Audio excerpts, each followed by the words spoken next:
Madam व उपस्थित इतर मान्यवर, युवा कार्यक्रम व खेल मंत्रालय, भारत सरकार, माय भारत द्वारा विकसित भारत या अनुषंगाने जे काही या ठिकाणी पदयात्रेचं आयोजन करण्यात आलेलं आहे,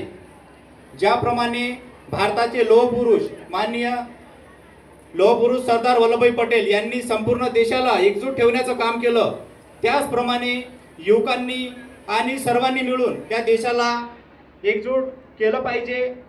हे संकल्प ठेवून माननीय देशाचे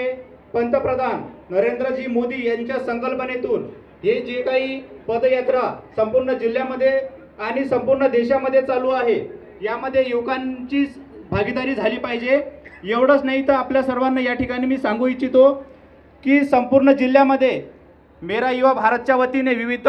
कार्यक्रमांचं आयोजन केले जाते आणि जिल्ह्यातील सर्व युवकांना यामध्ये सामील करून घेतले जाते आणि आमचे जिल्हा युवा अधिकारी महेशसिंग शेखावत सर हे सक्रियपणे काम करत राहतात आणि संपूर्ण जिल्ह्यामधील युवकांना एकजूट ठेवण्याचं काम करतात। त्याच अनुषंगाने आज या ठिकाणी जो काही कार्यक्रम पार पडत आहे, जे काही आपण पदयात्रा काढत आहोत, या कार्यक्रमाची सुरुवात 6 ऑक्टोबर 2025 पासून सुरुवात झाली आणि युनिटी मार्चच्या माध्यमातून हा कार्यक्रम या ठिकाणी आपण पार पाडत आहोत। या ठिकाणी मला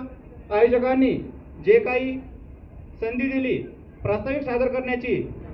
त्याचे मी मनस्वी आभार मानतो आणि थांबतो।